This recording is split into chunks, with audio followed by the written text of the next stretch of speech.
అందరికీ నమస్కారం. నేను మీ నర్రా రామకృష్ణ చౌదరి, న్యూమరాలజిస్ట్.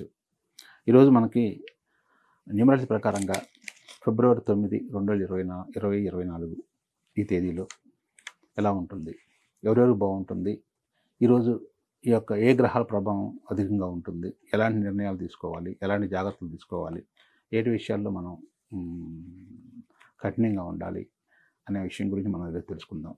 మెయిన్ ఏంటంటే ఈరోజు మనకి కుజుడు రవి ప్రభావం ఎక్కువగా ఉంటుంది.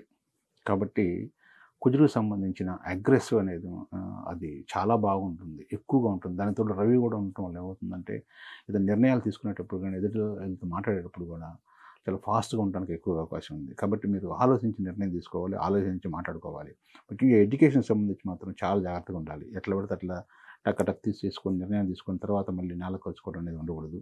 ఆచితూచి వ్యవహరించాలి. మీ పిల్లలు ఫర్దర్ స్టడీకి సంబంధించింది కానీ, అంటే 10th అయిపోయిన తర్వాత ఇంటర్ ఏ కోర్స్ తీసుకోవాలి, లేదా తర్వాత మెడిసిన్ చదవాలా, ఇంకో రూట్లో వెళ్ళాలా, ఎలా చేయాలి, దాని విషయాల్లో మాత్రం మీరు చాలా ఆచితూచి నిర్ణయం తీసుకోండి. ఈరోజు తీసుకున్న నిర్ణయం అనేది మీరు దాని మీద ఆధారపడి ఉంటుంది.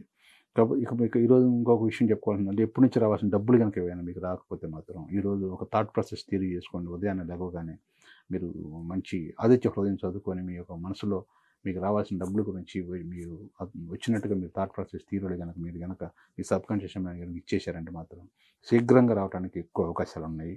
కాకపోతే పొలిటికల్ లీడర్స్ సంబంధించి చాలా బాగుంటుంది. మంచి నిర్ణయాలు తీసుకోవడానికి పార్టీకి సంబంధించిన విషయాల్లో కానీ, లేదా రాజకీయానికి సంబంధించిన విషయాల్లో కానీ, లేదా ఏం చేయాలి అనేది నిర్ణయాలు కూడా ఈరోజు చాలా బాగుంటుంది, అద్భుతంగా ఉంటుంది. అంటే తీసుకున్న నిర్ణయం కరెక్ట్గా ఉంటుందని అర్థమన్నమాట.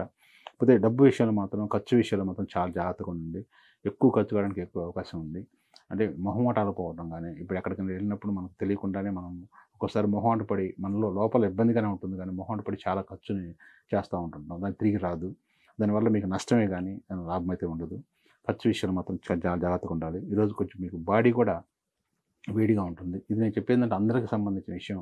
ప్రతి ఒక్కరికి కూడా ఈరోజు ప్రతి ఏ డేట్ ఆఫ్ బర్త్లో పుట్టిన వాళ్ళకి కూడా మనకి ఈ ప్రభావాలు అన్నీ ఉంటాయి మనం చెప్తున్నాం. ముఖ్యంగా మనకి ఎవరైతే బర్త్ నెంబరు, డెత్ నెంబరు, కుజుడు రవి దాంట్లో ఉంటారో వాళ్ళకి కొంచెం ఎక్కువ ప్రభావం చూపిస్తూ ఉంది. అయితే కొన్ని నిర్ణయాలు తీసుకునేటప్పుడు మాత్రం జాగ్రత్తగా ఉండాలనేది మాత్రం అందరికీ వర్తిస్తుంది అనమాట. ఇకపోతే మనీ ట్రాన్సాక్షన్ సంబంధించి మాత్రం మీరు ఎవరికైనా డబ్బులు కనుక ఇవ్వాల్సి వస్తే మాత్రం, అంటే అప్పు తీసుకోవాల్సి వచ్చినా ఇవ్వాల్సి వచ్చినా 9 to 10, మార్నింగ్ 9 to 10 కానీ, ఈవినింగ్ 4 to 5 కానీ మీరు డబ్బులు ఇవ్వద్దు, డబ్బులు తీసుకోవద్దు ఎవరు కూడా. ఎందుకంటే ఈ హోరాలో, ఈ శని హోరాలో మీరు కనుక డబ్బులు తీసుకుంటున్నట్టయితే మీరు ఇవ్వటానికి చాలా రోజులు సమయం పడుతుంది. ప్లస్ ఇచ్చిన వాళ్ళు కూడా ఆ డబ్బులు తిరిగి రావాలంటే చాలా సమయం పడుతుంది. కాబట్టి ఇద్దరి మధ్య కొంచెం గొడవ రావడానికి అవకాశం ఉంది. అదే మీరు కనుక ఆల్రెడీ డబ్బులు తీసుకొని దాన్ని కనుక చెల్లించాల్సి వస్తే మాత్రం ఈరోజు వచ్చేసరికి మాత్రం మార్నింగ్ 11 to 12లో ఆ సమయంలో కానీ, లేదా ఈవినింగ్ 6 to 7 ఈ సమయంలో కానీ మీరు డబ్బులు కనుక ఇచ్చినట్టయితే మీరు పూర్తిగా రుణ విముక్తులైపోతారు. మొత్తం లేకపోయినా ఎంతో కొంత మీరు అందులో చెల్లించినా కానీ చాలా బాగుంటుంది. ముఖ్యంగా ఈరోజు మీరు తీసుకోవాల్సిన ముఖ్యమైన జాగ్రత్తలు ఏంటంటే, ఈరోజు ఆదిత్య హృదయం చదువుకోండి. ఉదయాన్నే 6 to 7 ఆ ప్రాంతంలో చాలా బాగుంటుంది. ప్లస్ సుబ్రహ్మణ్య స్వామి టెంపుల్కి కూడా మీరు కనుక వెళ్ళగలిగితే, మీ దగ్గరలో ఉన్న సుబ్రహ్మణ్య స్వామి టెంపుల్కి వెళ్ళగలిగితే వెళ్ళండి. లేదా దానికి సంబంధించిన శ్లోకాలు ఏమైనా చదువుకోండి. లేదా కనీసం మీరు ఒక మనకు యూట్యూబ్లోనే ఒక చిన్న శ్లోకాలు కానీ, ఏదన్నా అష్టకాలు కానీ చదువుకుంటే వింటే కూడా చాలా బాగుంటుంది. Thank you.